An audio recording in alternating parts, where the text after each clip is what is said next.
Hey, what's up, guys? Welcome to Film Freaks. Show for film fun and all things entertainment. I'm Jessica And Lyon. that's what I do. And I'm Avi Flores. And we are talking episode 8 of Black Lightning today. Yes. And man, it was a slow one, but man, did it end with some fireworks. So, woohoo!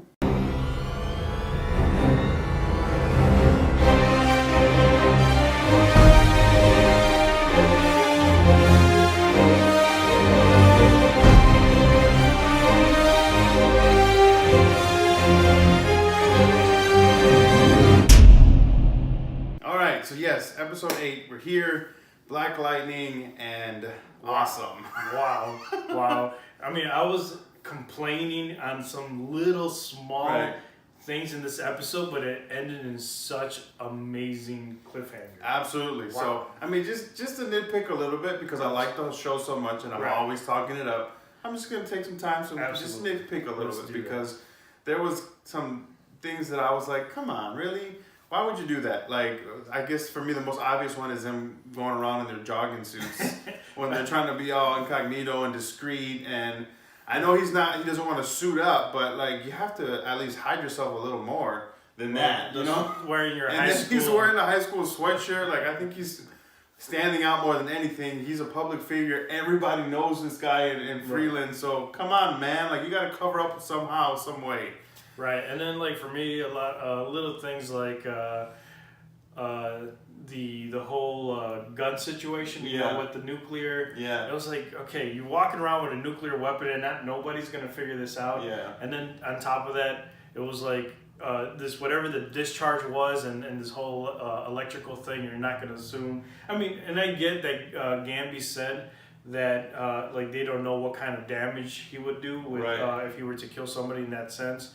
But having some kind of, I don't know, I just felt like it was just, the way that they set it up, it was a little like, I don't know, like, I just had issues with it. Yeah. But then, moving forward with this episode. Absolutely, which gets down to the nitty gritty, because Gamby has been very shady.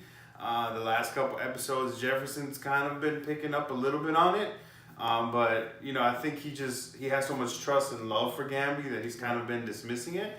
But, I mean, Gamby just couldn't hold back no more, which we got a whole bunch even before that happened, when he had that moment with the ASA agent, and that's kind of what had got the ball rolling, because Jesse was already speculating that it was some kind of agency that was involved, but I really wasn't sure about the details until kind of Gamby spilled it all at the end. Right, and for me, it was like what really gave it away was when he had the conversation with Eve, Lady Eve, and there was like, you know, this agency or how they work together and all this stuff. I was like, oh, it has to be the ASA, and man, like, I just love, because there was a lot of mystery behind him. Yeah. And at the same time, it was annoying the hell out of me, because it's like, I'm like, how are you so blind, Black Lightning? Like, you can tell that it's obvious that he's hiding something.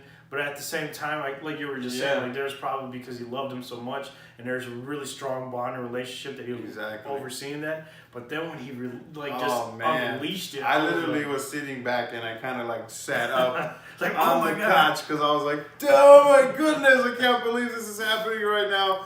Right. Like, because it was a very weighty moment, and it was awesome. Like, I think they played up to it perfectly. Absolutely. With the relationship that they have. Absolutely. And they never really like dug deep into that relationship. You know, they just kind of built it from now, and just making reference to them working in the past and him dying, and him kind of always being there for Jefferson. And they did such a good job with that this moment did carry weight, because I was like, oh my goodness, what's going to happen? What's he going to say? And like the whole thing, what really sticks, about this show that really sticks out the most is the family orientation. Like, everything revolves around family, about his family, and that's what really sticks out. So then you add Gamby into the mix, who is not like an immediate family member, like it's almost like a second dad to him. And then to find out like that like he has something to do. Yeah, he was in the mix. Like in the mix of what happened to his father. Yeah. And he's just the anger, the disappointment, the everything just hits him with a ton of bricks. Yeah. And you can kind of see the deterioration of that relationship. Yeah. At least for right now. Which is totally, I mean, it's totally within reason with the news of just getting dropped on you, And I love Gambi, like the way that moment was just, you could tell that he was saying it with such a somber and just heavy heart, when he was spilling the beans, which was good, because I mentioned this in other reviews of how they got their powers and all that. So it looks like this vaccine, whatever this was in, whatever they were giving them is what caused them to gain these metas, to gain their powers. So there's probably more in the city that they don't even know about, because Gambi said he was in charge of finding them. So Black Lightning, I mean, obviously he goes into his life, he gets to know him, he probably feels responsible for his dad's death now. Then he gets power, so even more so, like you add all that together, and Gambi feels responsible for it. He said it, like, I've been trying to protect you your whole life. So which makes a lot more sense as to why Anissa and Jennifer get powers, because it's like genetic thing now. It's not just like some freak accident. Like seeing how Anissa and Jennifer get it reminds me of X-Men a little bit, because it's almost like some kind of traumatic experience or something that kickstarts it. Right, like you saw that with like Jennifer. an adrenaline, something that kicks, and then all of a sudden they get that, burst. Comes before, which it was really cool seeing that with Jennifer getting her powers, and then she says it to. She tells Anissa something's going on. So it's just, oh man, it's really amping up. Right, and like what I really like, to me, the character that stuck out the most was Gambi, because early on you see him kill somebody cold-blooded, right? And there's all the secrets. He's protecting Black Light, or he's his man behind the computer, and like all this stuff. He killed people cold-blooded. He's somehow connected with Lady Eve, and then he has this love. You can genuinely see that he loves Jefferson as his, like, almost like an adopted son. To see that, and just the development of this character, to me, is one of the strongest characters that I've seen in like just the CW shows with all the superheroes. So. Which and it's awesome because he sees that Jefferson's now in real danger, because you get that ASA agent that I was just like, whoa, they didn't hold back with this guy at all. Man, racist douchebag. Ruthless, he didn't care. Like all the way, just whatever, this is what we're gonna do. These people don't matter, and it was like, whoa, like they just went full force.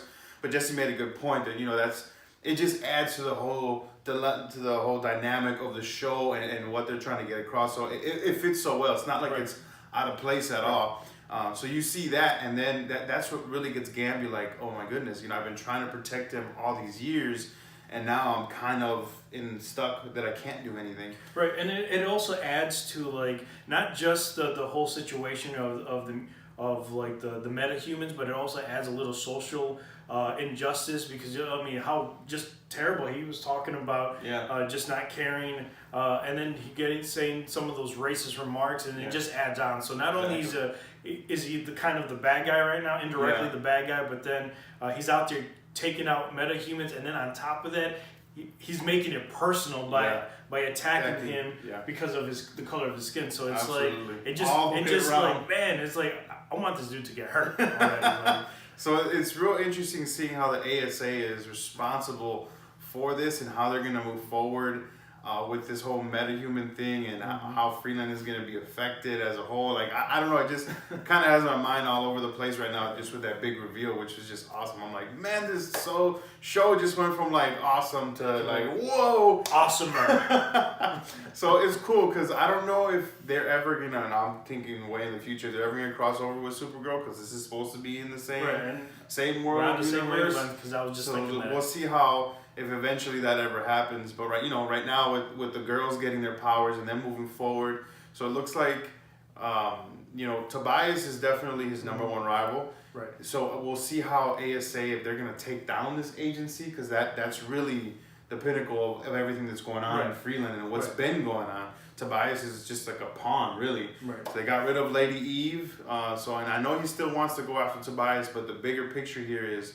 the ASA and what they're doing in Freeland. And then really quick, just to mention this out there, because we really haven't talked about it, but what's up with the return of Lala? Of I have no Lala, idea. Now just talking about it, I wonder if the pills, that drug that they've been feeding, if that has anything to do with him regenerating. Because he seems so out of whack. Right, and it's out of place almost. A little bit, yeah. I don't know. And then the relationship with him and that woman. Yeah. Where I'm like, it's so like supernatural kind of. Right. That's the whole feel that just out of place, because this show really hasn't done anything with that. So bringing this whole bringing back to life thing, and he has no idea. We have no clue until right now when we were talking about it. I was like, I wonder if green light, and since they've been feeding this, if that has anything to do with his powers to regenerate or come back to life or something. Or maybe he just didn't know he had healing factors. Yeah, so exactly. We'll find out. I'm sure they'll dive into that and episodes to come. But wow, you know, seeing next episode just even more intense. It looks like I said they're gonna really amp it up and hit the ground running here. Like they've done an amazing job setting you up with all these characters, all this drama going on. And I'm pretty sure that Gamby and Jefferson will make up, you know, because he really does love him. Yeah, it may stay strained for a while, but you know, I'm sure they'll bring it around towards the end. So man, yeah, what an awesome episode. I can't wait to move forward. So yeah, can we already be Tuesday? I'm ready for the next episode. Absolutely. Let us know what you guys think, because man, there was a whole lot just at the end, and so many theories and speculations that you can go on with what's going to happen next. But yes, let us know, guys. Thanks. Peace. All right, guys. Thanks for watching our episode. Yeah, if you liked our video, go ahead and give us a thumbs up. And if you didn't, you can double click on the thumbs down. Otherwise, don't forget to subscribe, comment, share, and like. Right on. And check us out on our other social media outlets at Instagram and Twitter. And please tweet us at FF Media News. Or you can engage with us through our email at ffmedianews@gmail.com. All right. Thanks, guys.